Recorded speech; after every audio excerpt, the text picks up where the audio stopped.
revolutions per minute, accelerating your Saturday noontime again. Yes, this is your host, Marlene Craig, accelerating your day today. Stay tuned because we have a very interesting topic, an interesting gentleman who is our special VIP guest today, and I'm so excited to know about him and what he does and what makes him say the tagline, as you dream, so you do, and you do, so you become. Wow. Yes. And with me today is my hero, the only one and only writer of developing exponential power, Mr. Bjorn Martinoff. He stays tuned, and I'd like to say hi to all our avid listeners out there. I don't know, I'm still having to debate in my mind what's the real topic, because I'm very excited. Can I say that? Is my voice on? Yes, go ahead. Can I say that? As you dream, so you do, period. As you do, comma, so you become. Correct. So maybe we can keep that as a topic. That's a good one. Yes, and that's his famous tagline. If you would go on www.rajumandyan.com. Thank you. Salamat po. So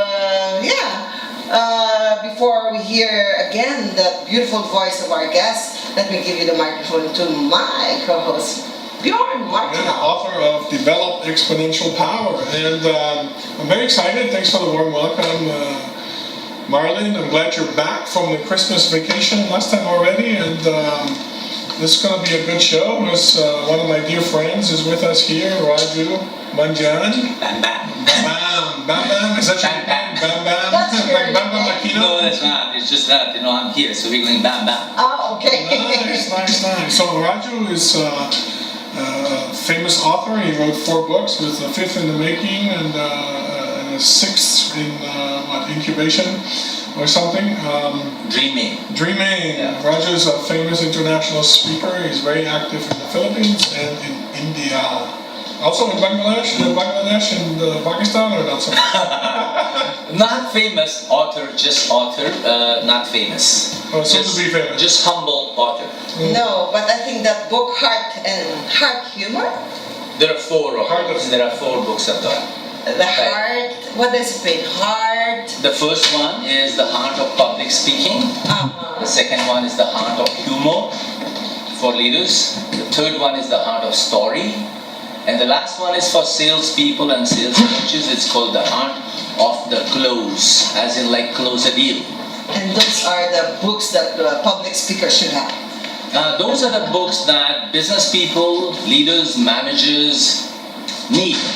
They don't need to have, they must have. It's a must-have book. I'd like to read all 4 of them, sorry. Heart of Humor. Okay, so he's also into publications of his own books, and I like what people say about Mr. Raju Mandyan. Before you... Call me Raju, don't call me Mr. Okay, Raju. Raju, okay, yeah. Raju. Yeah. Okay, apparently he is to meet the citizens of the world who has wide open mind to life possibilities. I like that. So you open the mind of people to life possibilities and to live life as an adventure. As an adventure. As an adventure. Yes, as a gift. Experience it as a gift. Nourish it as a gift. And of course, live it fully. Yes, and apparently according to Dilip Abhyasekara, Dilip Abhyasekara, he was the former international director of Toastmasters USA. And he's a Sri Lanka. Dilip Abhyasekara. Abhyasekara. He said Raju's most endearing qualities to me, according to him, is his geniusness. Apparently our man for today is so genuine and caring for people he serves. Okay.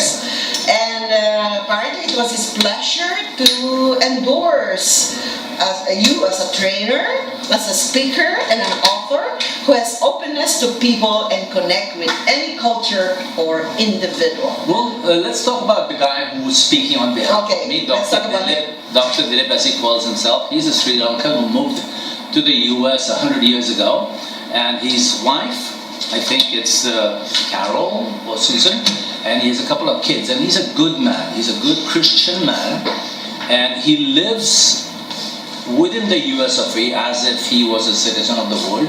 A very kind gentleman. Those who know him, and lots of people across the world know him. So for him to claim that I'm a genuine person, I think that to me is, a compliment. A big one, a huge one. Beautiful. What's his first name again? Dr. Dilip Abhyasakera. Oh, that sounds complicated. It's a big again, silent A. Abhyasakera. Abhyasakera. I think it means the person who's fearless. Whoa, I like that. I think so. Because that's the one that we should work on. Everyone has fear sometimes. So, Raju, yes, according to Arthur Karmazi, because I still want to introduce them who you are. Oh, and those are lots of compliments there. Arthur? You know Arthur Karmazi? Yeah, Indonesia, Bali, King of Bali. Apparently, who is Karmazi? He's the world's top 10 ranked leadership professional, best-selling author, founder of the Directive Communication Methodology. Yeah, he is a friend, and he lives in Bali, and he runs a huge developmental business out of Bali. A global speaker and a wonderful human being. I think he has a principle, a framework called the monkey principle or something like that. The Monkey King. The Monkey King. Yes. The Monkey King. That's it. I have no idea what that means. Well, according to Arthur Karmazi, our guest, Raju, is a fantastic facilitator that brings out the hidden knowledge from his participants and is a man of character. I like that. Who has always walked his talk for as long as I have known him. I like guys who walk the talk.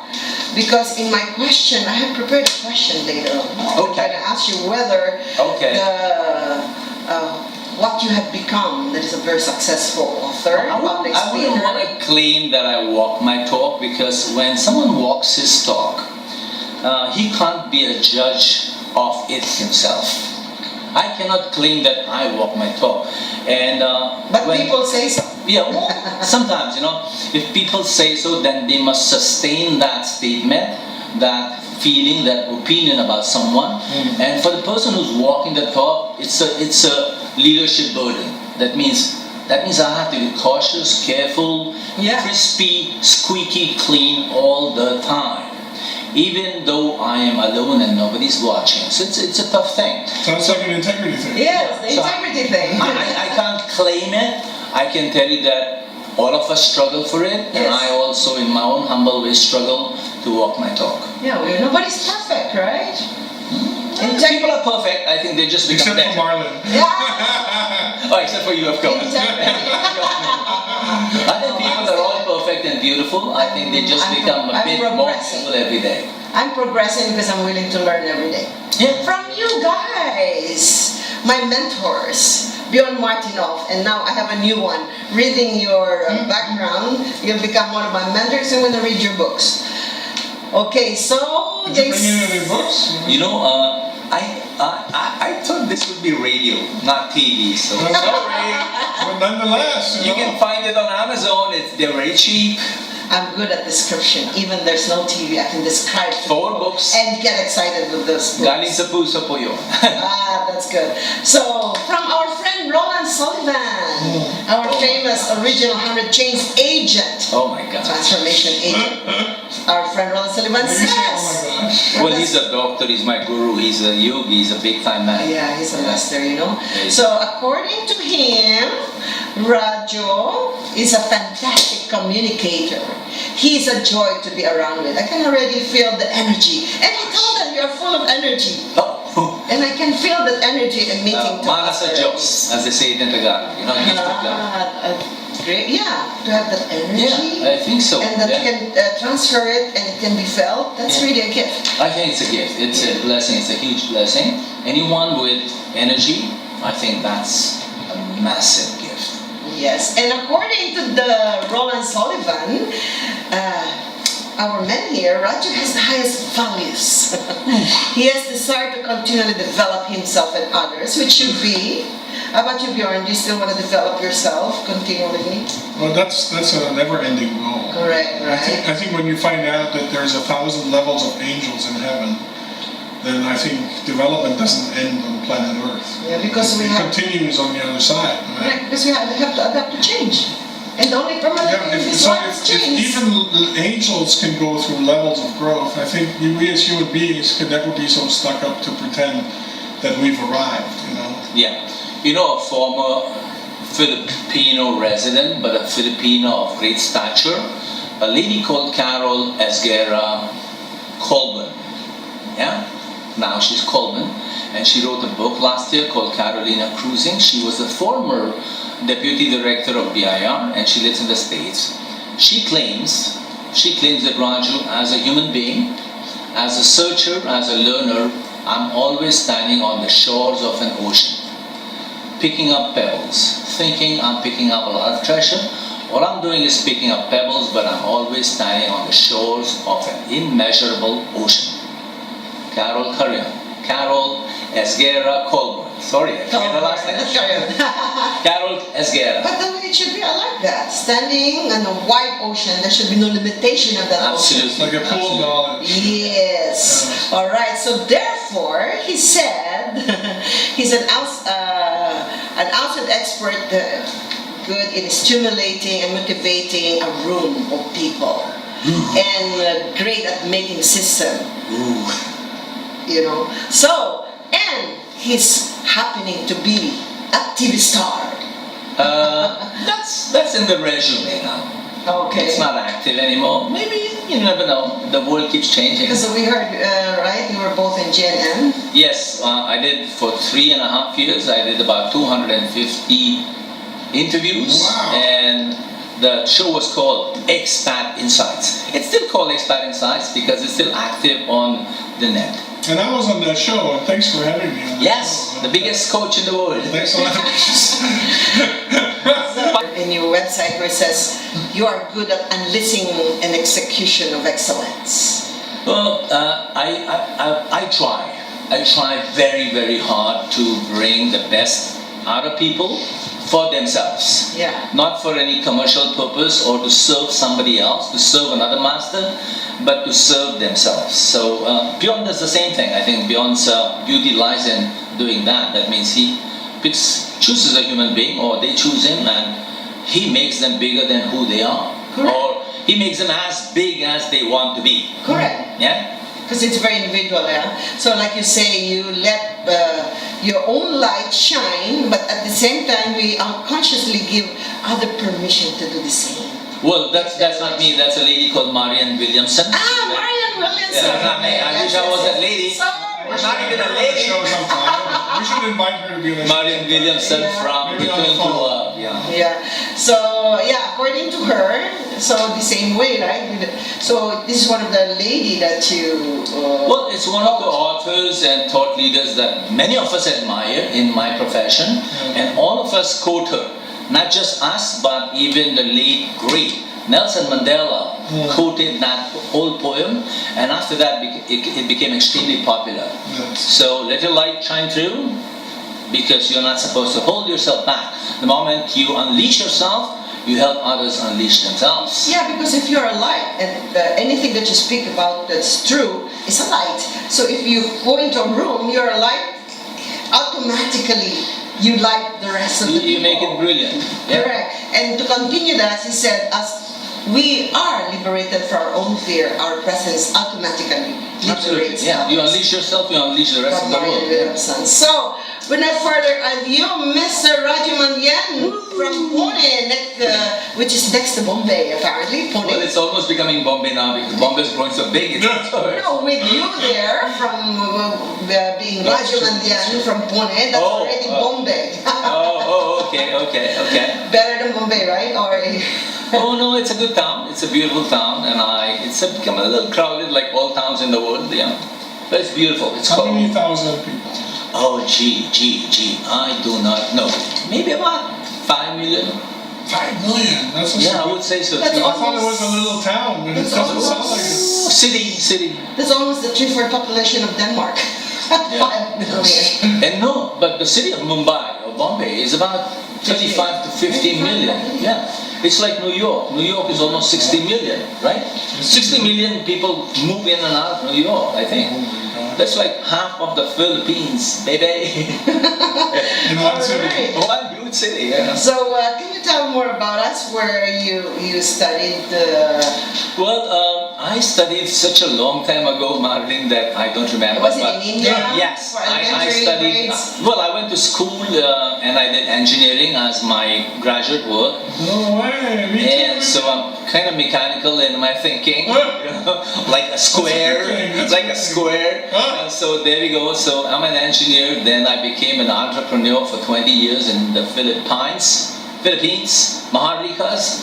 And then for the last 15 years, I'm into the field of personal and organizational development. That's what I do, education. Talking about engineering, don't you know that they're the best coaches in the world because you can engineer the life because you're supposed to be the most analytical people as an I engineer. don't know. I didn't know that, but thanks for telling me. What kind of engineer? I did mechanical. Mechanical. You? Aerospace. Oh, aerospace, cool, man. I was just doing trucks and cars and motors and stuff. Yeah, before you do anything, you have to analyze things, right? Well, yeah, you have to assess. Yeah, you have to assess. So now you are into life engineering. I enjoy what I do. I really love what I do. I get thrilled every morning when I wake up at what I'm doing. Sometimes when I'm busy working, and I feel guilty. I said, am I working? Someone's gonna pay me for this? Yeah? I'm just creating something. Someone's gonna pay me good money for this. You know? So sometimes I feel I should go do something like, as in like, fix a car or Heavy labor. fix a table. But I'm sitting and talking to people and I enjoy myself thoroughly. So how did you come about I understand. who you are now? So what made you go to where you are now? Oh, it was chance. It was, I think that's how, well, chance is not the word. I think it's synthesis, it's synergies, The business I was in the year 2000 the industry was dying. And I used to be a little big shot in the industry. And the British Council in the Philippines, once they heard me speak on some business event, and they said, Raju, would you like to come and teach for us? I said, me teach? And they said, yes, we'll pay you. And then I asked, how much? And when they told me the number, I was pretty thrilled. I said, oh, I don't make that much in a month. So, well, they paid me that for one day. And after that, I think I decided this is what I want to do. Do things where people pay me in one day what others collect in a month. You got hooked. Yeah. But then again, you realize that you only sometimes work twice a month. Yeah. Or 3 times a month or 5 times a month, So Raju, it says here who your clients were, and in your website says a decade or so ago. You said your clients were leaders from business process outsourcing sector in India. Right. And in recent times, you have served the manufacturing, property development, automobile, the banking and consumer goods industry. And a large group of interactions have been with middle managers and small group of interventions have been with senior managers and the above. And you've been fortunate, yes, according very, to your very website here, to coach global expatriate CEOs, country managers, and business owners. I have been privileged. I think it was a great honor every time I sat across somebody of Bjorn's stature and background, and I thought, my gosh, these people are talking to me, telling me their life secrets, telling me how they changed things, how they became who they are, and they were sharing this with me so openly, so candidly, and I thought, wow, this is not gold and jewelry and ginto or whatever, but this is pure wisdom. So for a long time, I got poured upon wisdom from these great souls that sat across me. So I think I was privileged. I am privileged that I still carry that wisdom, hopefully, and I don't want it to go to waste, and I want to give it back. I want to distribute it to any Tom, Dick, or Harry, or Pepe, or Jane, Mary, Susan, I don't care. As long as they say, hey Raju, can you come and talk to us, share with us, and I'll go there. And that's why you're great at cross-cultural communications and awareness and leadership.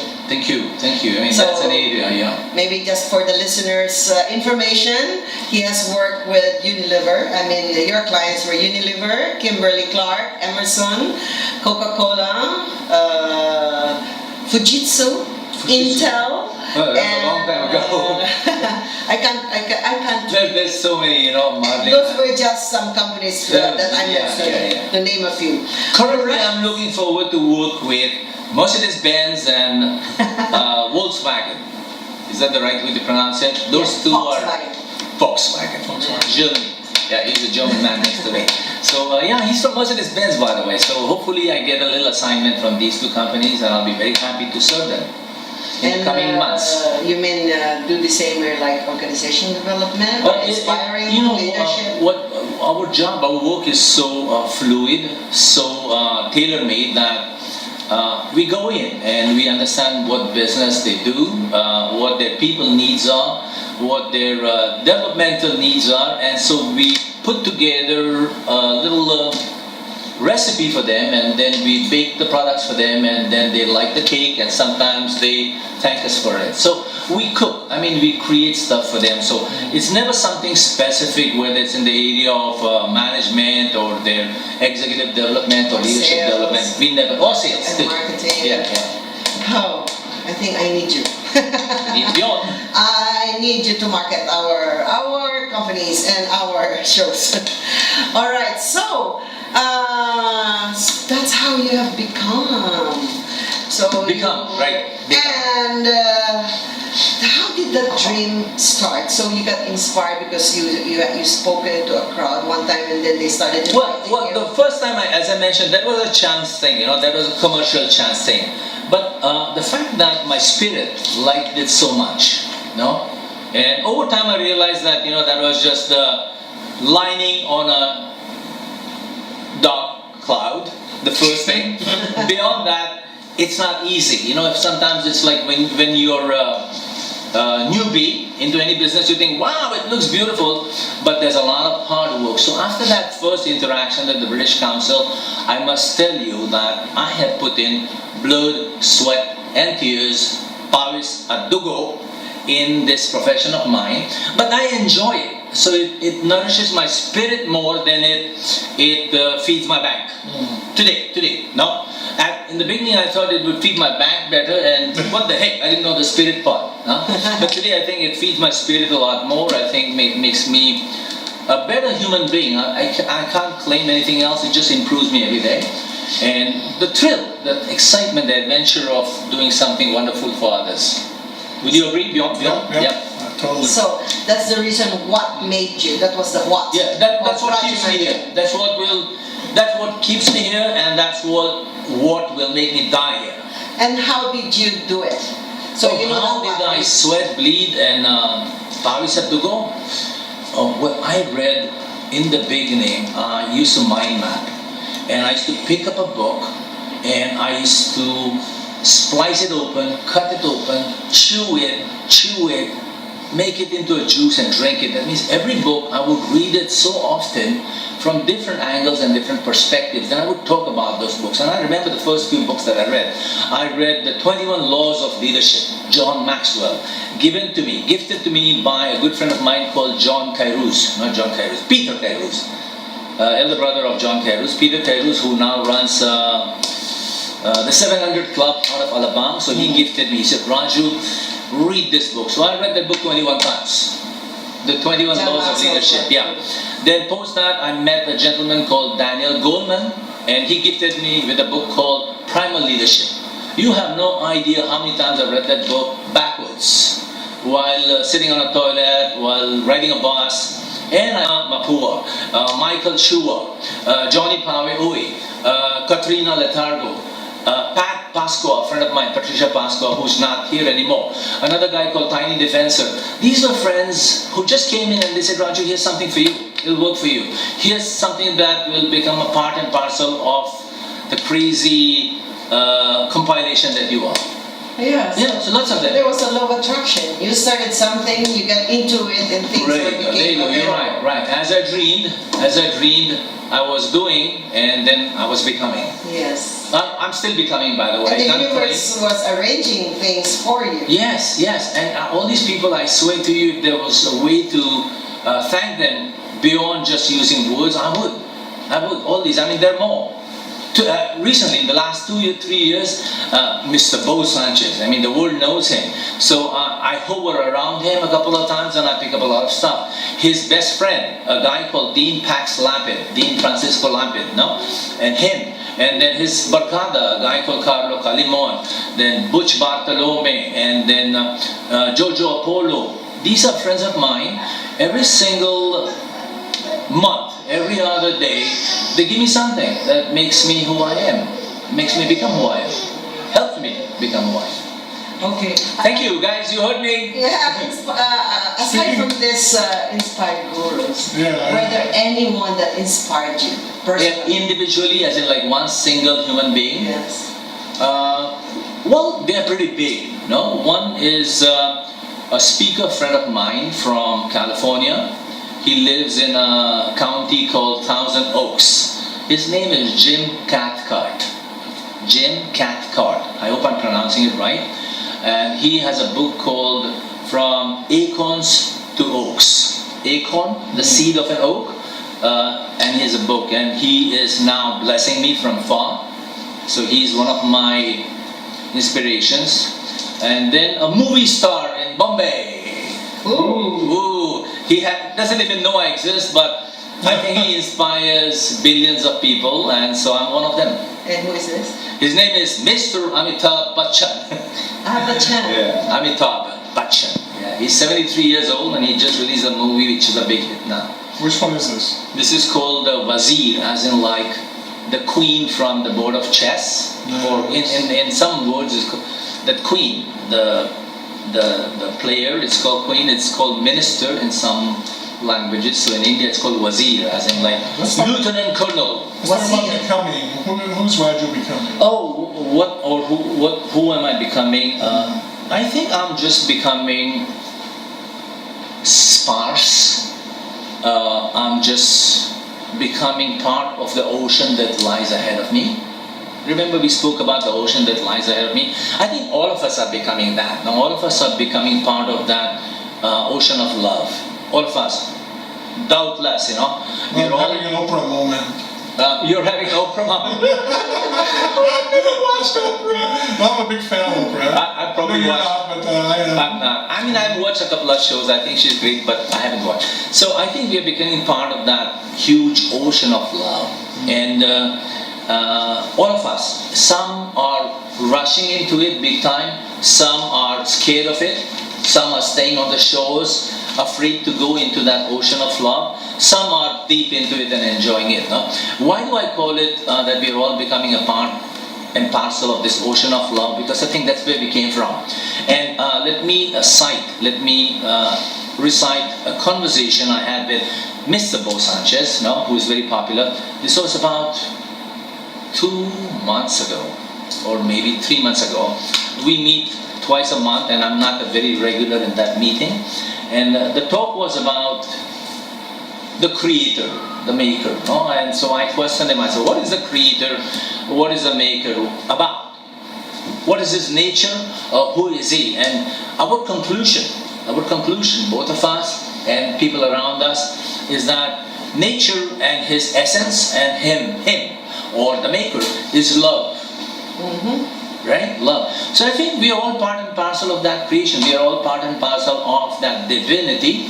And that's where I think we're all going. You might resist it. You might say, no, or it's too scientific or it's too spiritual, but we are all going back. New age. It's like Marianne Williamson, return to love. We are all returning to love. I think that's your greatest why, for the love of. For the love of. I mean, do you realize that when as people mature and age, they become a lot more loving, and they, even though they want to stop it, so the anger, the bitterness, the jealousy, the fears, they all kind of wither away. So we're becoming sparse and big.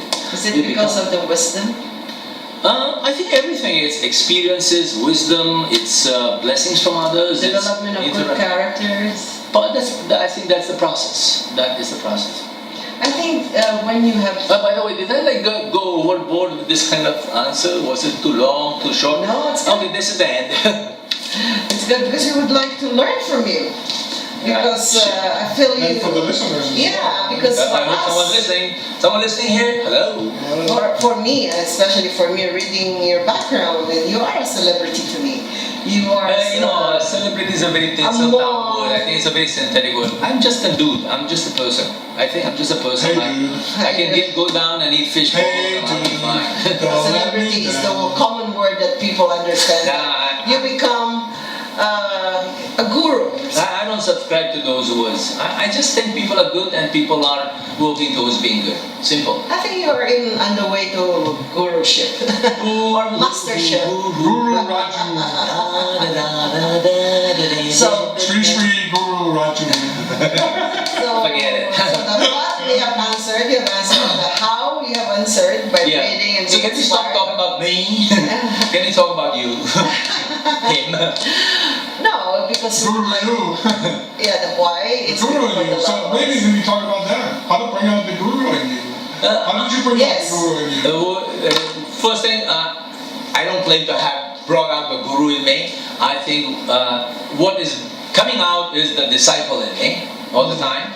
The student in me, the student, no master, just a student. But Guru, what's the term Guru actually mean? Isn't that a teacher, a master? Yeah, a guru. Aren't you a teacher? Actually, guru is the closest to mentor is the closest to the word guru, and it's very mythical and ancient from India. Guru, Filipinos also use it. It's also a Tagalog word. Guru in the olden days there were no schools or institutes, so people would kings, royalties, or even parents would send their children and go and learn from this man. Go and be like this man, learn his craft, learn his wisdom, and that would be a guru. And the guru would choose, because he couldn't really be a mentor to everyone. So a guru would be a combination of a model of inspiration, a mentor, a coach, a trainer, a teacher, and all those combined. Or also, in the last century, you would do internship with someone. So sometimes you would go and intern with a guru. Like if you wanted to be a radio host, so somebody would take you under his wing and he'd be your guru. Mentor you. Yeah, I think the word mentor is a. So Marlon is my guru. I didn't know that. I thought you are my mentor. Gurus to each other, right? Guru square. Yes. When Vicky's here, it's cute. Oh, there's Vicky also says Guru Cube. Yeah. When she's here. So here, you are good at what you're doing. Well, I am fair enough. I try. He doesn't like the word try. I make sincere efforts to do the right thing. Yeah, I think these are the secrets. So what's the secret to such success for where you are now? Sincerity? Okay, quick tips. Yes. Number one is immerse yourself into discipleship of your chosen passion, profession, purpose. Yeah, immerse yourself. Oh, this is a good question, and I would like to write it now. Immerse yourself into discipleship of your profession, of your passion, of your purpose. That's a good one. That's a quote unquote Raju Mandyan. Okay. They're very good. The first thing. The second one is that be action oriented. That means do things rather than just talk about things or learn things. Do. Be Nike. Just do it. Yeah. Well, not just do it, but do it with effort. Do it with precision. Do it, as I say, with conscientiousness. Do it. No? And that's the second step. Constantly do it. That means get up, roll up your sleeves, and do something about your profession, passion, and purpose. Every single day, do something about it.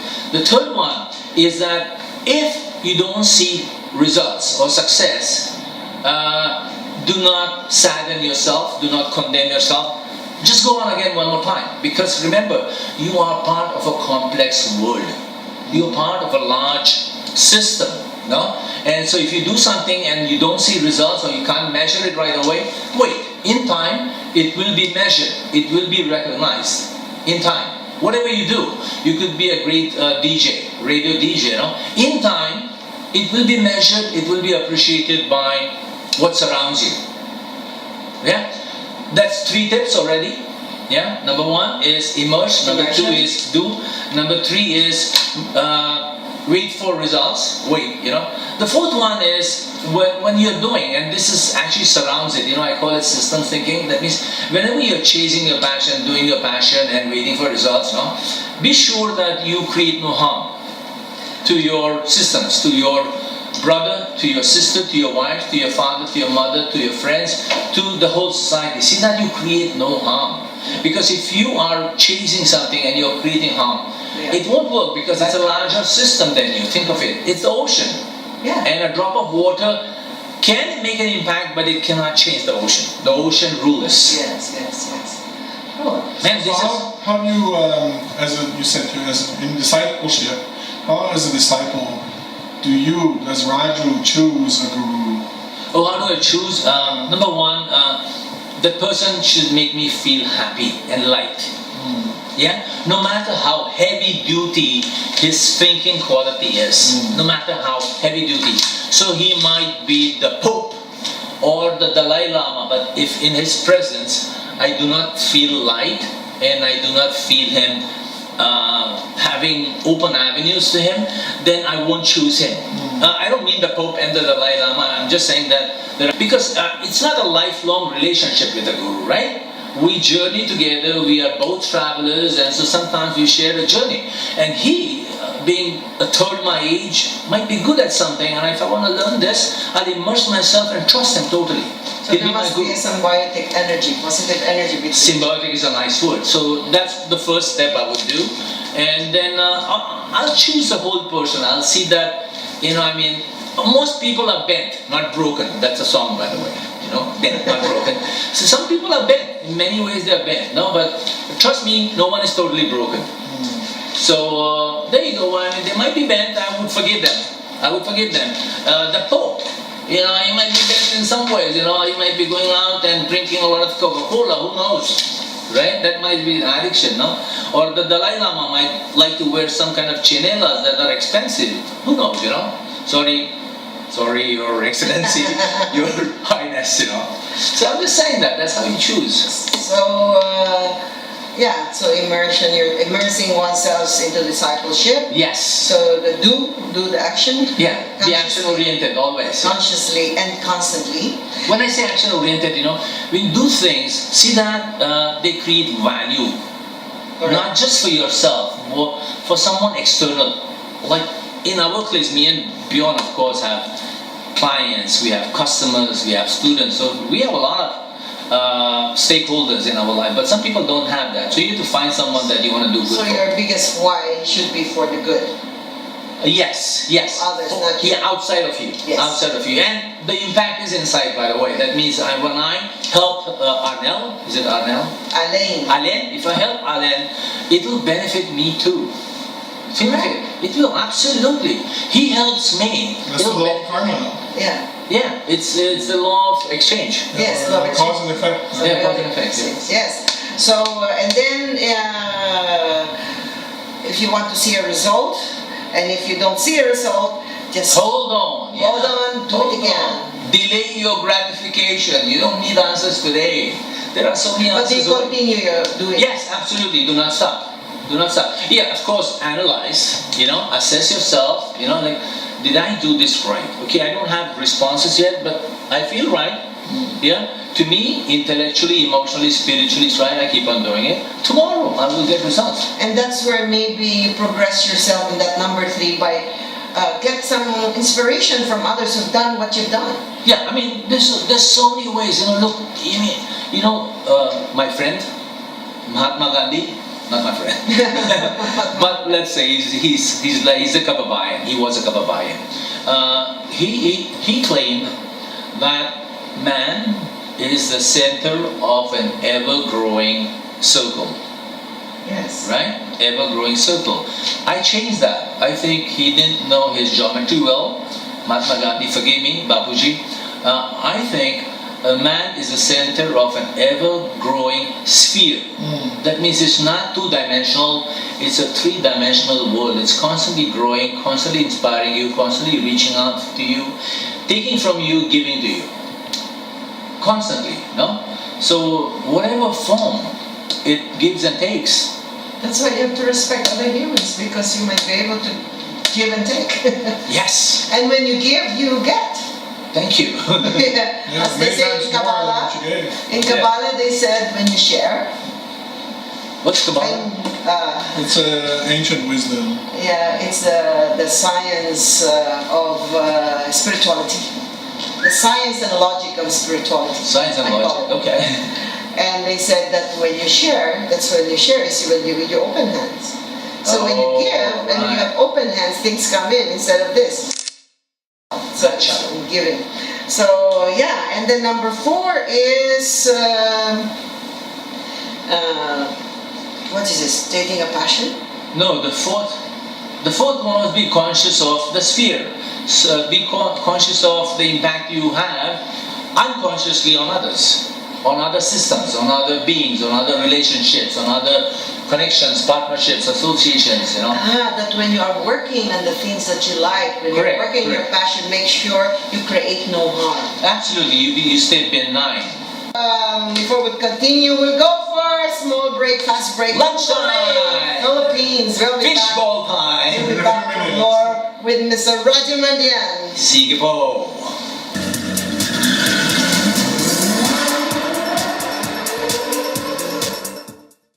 Okay, we're back. RPM Revolutions per minute, accelerating your life with Mr. Raju Mandyan and Bjorn Martinoff.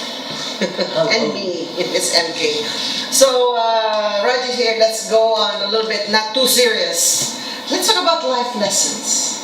Okay. So how do you, like you say, how do you fix a broken heart joke? Broken heart. You go karaoke. Oh, really? Really? Is that what you do? Love is all we need. Okay. All we need is love. Love is all we need. Yeah, no, really. So No, how do you mend a fix broken it? heart? Well, I think hearts are auto healers sometimes, you know. In time, number one time. Number one is again, I think awareness that what broke my heart. Did somebody do something deliberately? Did somebody do something deliberately to hurt me? Number one. And if somebody did something to hurt you deliberately, then recognize this, that person is ignorant. Yeah? Because he or she knows not what she does. Thus, she is the rightful owner of your forgiveness. Or he. Yeah, number one. So, to mend a broken heart is first to recognize where the impact is coming from someone else. And if that someone else did it deliberately, that means they don't know what they're doing wrong. So please let them go. Forgive them.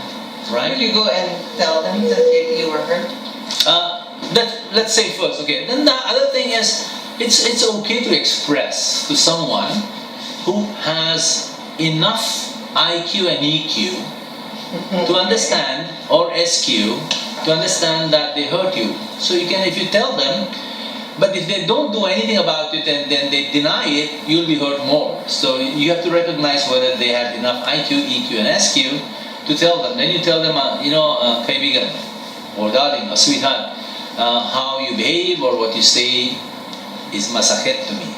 And then he or she, if she or he has enough IQ, EQ, SQ, will do something about it. But if they don't have enough IQ, EQ, SQ, then forgive them. Yeah, because Correct. they don't know better. Yeah. But I think the biggest thing is you. The biggest thing is you. How do you perceive what is happening to you? What is your interpretation of things? Diba? You break your own heart actually. If someone wants to leave you, right? That means, look, they realize this, they're not happy with you. And so they can move, world moves on. But you beat yourself up so much and you go heartbroken that somebody dumped me. You know? Come on, somebody didn't dump you. Maybe you did something wrong. Corner 57th in New York. You know? It was an evening and it was dark, it was cold. I was walking to a rented apartment I was staying near Central Park. Somebody from across me, tall, shabbily dressed, big guy, was staggering, swaying, shouting and cursing, and he's walking towards me. And I looked around, I was the only guy on the street and there was this guy walking towards me. So he was across the street. What I did was, I crossed the street and I went to the other side of the avenue, diagonal. Sometimes a good thing to do, right? And then as I had finished, I was about to get up on the pavement, this guy screamed at me. He said, "You! Blah, blah, blah. Who do you think you are? Are you afraid of me? Don't you like my kind? Don't you like to walk on the same street as I do? Huh? You're too good for me." That's what he did. He screamed at me and I was the only guy on the street. Remember, I'm 5'9", almost 10. No? And this guy was about 7 feet tall. And I put my head down and I walked away and my heart was throbbing and I was sweating in the back. I went home but all evening, all night, I couldn't sleep. I thought he was right. Why did I have the right to make a decision to see someone and judge him to be a negative or scary or somebody who will do me harm? That's the way he looks. Because of his appearance, because of his behavior, that's only the first measurement. Beyond that, there's a whole human being. And realizes that this human being was sensitive to my body language. Yeah. He picked up the cues and he called me on it. Yeah? So that's the difference between assessing something that is scary and negative that approaches you. Yeah? Now, what you have to do, today I talk to lots of people and I do a lot of coaching, and I said, before you jump to conclusion about someone's appearance, size, skin color, faith, whatever there is, financial situation, anything, before you jump to conclusion, give yourself a few minutes. The book, Man's Search for Meaning, Viktor Frankl. Yes. So create that pause, that wait until I see beyond what I'm looking at right now. So give yourself time to probe, to think, to understand this human being who's different from you, and then you will change your negativity. Give yourself that time. Pause. In the old school, they used to call it count up to 10 before you pass a judgment. Today I tell you count up to 10 backwards. Yeah. 10, 9, 8, 7. And your mindset will change. You will realize what you're doing wrong and what can be done right. Just that. So anytime you feel that something that is approaching me is negative, doesn't like me, is dangerous, sandali. Wait lang. Probe, learn, discover, uncover. You might find beauty. You might find beauty behind the ugliness on the surface. You might find gold. Might not. It's scary in New York. No. It could. I just think 10 years later, I'm thinking it was a big guy staggering and shouting. It could have been a small, neatly dressed woman singing. I would have still run away. Do you realize that? That if it's a short, neatly dressed woman came singing and dancing towards you, would you run away? I would run away. She's gone. She's lost it, man. So I think you don't have to jump to conclusions. So what you can do is walk your path patiently, humbly. Yeah, stay on your track. If the threat levels increase, and then your common sense is saying that now this is not safe for me, just utter a prayer and walk away. And forgive that. You won't run? Well, if it requires running, but if it's walk away, if somebody's trying to just be nasty to you, right? I mean, that's what people fear, not people punching you in the face. People are just nasty for absolutely no reason sometimes. So you just turn away and move. But don't jump to conclusions that just because they look different, they'll be nasty, or just because you feel, no. I don't mind doing what you said. Like, if I would be in a crowd, and I know it's a safe place, and I saw this ugly, shabby, but I didn't use the word ugly. I said tall. I said shabbily dressed. Looking dressed, or not the peer dressing like they're used to. I think I can live with that. But if I'd be alone with him and I'm in the dark and I see somebody that's not dressed normal and looking like maybe scary, I would do the same. Well, most people would do the same, but where do you draw a line? What's your benchmark for ugliness? Yeah, no. Exactly. But it reminds me of a story if you guys want to hear. We still have time for that. Okay, 2 minutes. Alright. Okay, I gotta say bye. Can I say bye? Because Not yet. Oh, not yet, okay. Why, you want to go? No, I was just thinking of wrapping up. Oh, okay, yeah. So this is a story about sales at a car dealership. And the salesperson would take turns greeting those people who would just walk in, right? And this was at a Mercedes-Benz dealership in a very rich town called Beverly Hills. And in walks this guy who just looks like he was sleeping in the park on the grass. There was still grass in his hair and leaves in his hair, right? And he was just wearing a jumpsuit, and he had a big duffel bag on his arm, and he looks like he hasn't shaved in days. So in walks this guy, and the receptionist calls out, "Hey, so-and-so, you're up," right? And so he's like scratching his head, but says hello, and then all the other salespeople are laughing and laughing and laughing. Then he offers the guy a cup of coffee, and they're laughing even more, right? But long story short, that guy and the duffel bag he carried, it was full of cash. And he walked out with a brand new Mercedes-Benz. So salespeople don't judge. You never know. Right? Yeah, no, I want to add to that. Add to that. This was going around on the internet that a couple, shabbily dressed old couple, walked into Howard to offer a donation to build the building, no? And then the Howard dean or the professor threw them out because they were shabbily dressed, they were poor, they were ignorant, they were farmers, etc. And they went and built Stanford.